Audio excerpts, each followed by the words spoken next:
अस्सलाम वालेकुम students. Class 9 का कंप्यूटर साइंस का हमारा लेक्चर है।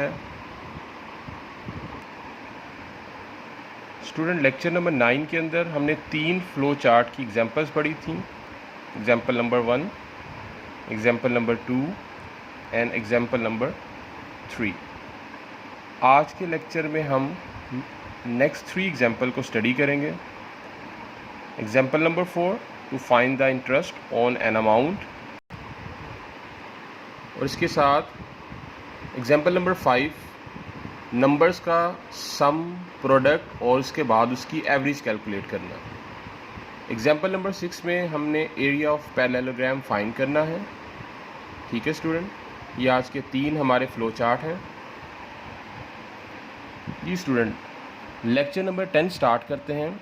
इसमें हमने प्रॉब्लम के अंदर अमाउंट के ऊपर जो इंटरेस्ट है वो कैलकुलेट करना है। तो स्टूडेंट, यहाँ पर आपको जो चीज़ पता होनी चाहिए वो ये कि हमारे पास इनपुट में कितनी वैल्यूज़ होंगी। तो आप अगर प्रॉब्लम को गौर से देखें तो हमने एक ही वैल्यू एंटर करनी है और उस पर हमने इंटरेस्ट को कैलकुलेट करना है। तो सबसे पहले फ्लो चार्ट में स्टार्ट सिंबल आता है जो कि ओवल शेप का होता है। देन उसके बाद इनपुट में आपने अमाउंट ऐड करनी है। अमाउंट के साथ साथ हमें रेट बताना है और अमाउंट के बाद हमें ईयर बताना है।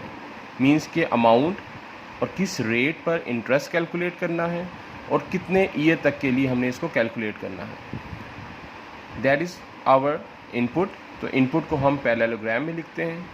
नेक्स्ट आता है रेक्टेंगल शेप, जिसमें हम कैलकुलेशन फार्मूलाज को ऐड करते हैं। इंटरेस्ट का formula amount multiply by percentage of rate multiply by year.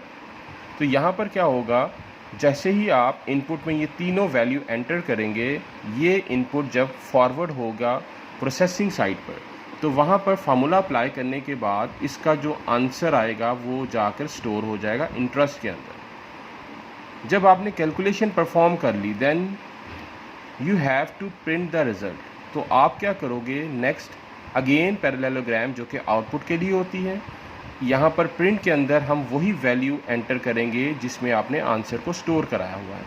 तो प्रिंट इंटरेस्ट, जैसे ही आप प्रिंट इंटरेस्ट लिखेंगे तो आपके सामने रिज़ल्ट जो है वो डिस्प्ले हो जाएगा। और इस तरीके से आपने ये मुकम्मल फ्लो चार्ट बना लिया किसी भी अमाउंट के इंटरेस्ट को कैलकुलेट करने के लिए। स्टूडेंट, दूसरी एग्जांपल में हमने कैलकुलेट करना है find sum, product and average of 5 numbers. हमारे पास इनपुट के अंदर 5 नंबर्स होंगे। कैलकुलेशन में हमने सम कैलकुलेट करना है, प्रोडक्ट कैलकुलेट करना है और एवरेज कैलकुलेट करना है। स्टार्ट करते हैं। स्टार्ट सिंबल जो कि ओवल शेप के अंदर लिखा जाता है।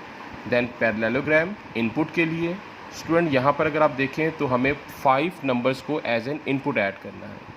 तो 5 नंबर्स को एज एन इनपुट ऐड करने के बाद हमारे पास कैलकुलेशन में जो हमने मालूम करने वाली वैल्यूज़ हैं वो हैं सम, प्रोडक्ट और एवरेज। स्टूडेंट, सम का फार्मूला आपको पता है कि जितने भी नंबर्स हैं उनको आप ऐड अप करोगे तो हमारे पास सम आ जाता है। एंड प्रोडक्ट, जितने भी नंबर्स हैं उन सबको मल्टीप्लाई करोगे तो आपके पास प्रोडक्ट आ जाता है। And then average. एवरेज में क्या होता है कि आप इस नंबर का, जी स्टूडेंट, एवरेज के अंदर आप उन नंबर्स को ऐड अप करेंगे और ऐड करने के बाद 5 पे डिवाइड कर देंगे। एवरेज का फॉर्मूला क्या होता है कि जितने भी नंबर्स होते हैं हमें डिवाइड उतने ही वैल्यू पे करना पड़ता है। स्टूडेंट, तीनों चीज़ों का फार्मूला अप्लाई करने के बाद सम, प्रोडक्ट और एवरेज, हमारा नेक्स्ट स्टेप क्या है कि हमने प्रिंट करना है सम को, प्रिंट करना है प्रोडक्ट को और प्रिंट करना है एवरेज को। तो नेक्स्ट हमारा जो आगे फ्लो जाएगा वो होगा प्रिंट की तरफ। प्रिंट में हम सम, प्रोडक्ट और एवरेज, ये वैल्यूज़ के आंसर आएंगे कहाँ से। इसका वैल्यू का आंसर यहाँ स्टोर हो रहा, इसका आंसर इधर स्टोर हो रहा है और इनकी कैलकुलेशन का आंसर एवरेज में स्टोर हो रहा है। जब हमारी रिक्वायरमेंट फिलअप हो गई तो हमने फ्लो चार्ट को एंड कर दिया। तो ये कंप्लीट फ्लो चार्ट का एक व्यू आप देख लीजिए। अच्छा स्टूडेंट, एक टास्क है आपका कि आपने एक फ्लो चार्ट बनाना है जो कि एरिया ऑफ पैरेललोग्राम को कैलकुलेट करेगा। इसके लिए थोड़े से पॉइंट्स मैं आपको बता देता हूँ। कि पैरेललोग्राम का एरिया मालूम करने के लिए आपके पास इनपुट के अंदर बेस होनी चाहिए और हाइट होनी चाहिए। और फार्मूला क्या होता है पैरेललोग्राम का? Base multiply by height. उसके बाद आप एरिया को प्रिंट आउट कर देंगे, देन आपके पास एरिया आ जाएगा। स्टूडेंट, पैरेललोग्राम के एरिया का फ्लो चार्ट आप यहाँ से भी देख सकते हो। अगर आपको कोई प्रॉब्लम आएगी समझने में, आप इसकी ज़रूर प्रैक्टिस कीजिएगा। नेक्स्ट कंडीशनल फ्लो चार्ट के साथ लेक्चर में हाजिर होंगे। अल्लाह हाफिज़।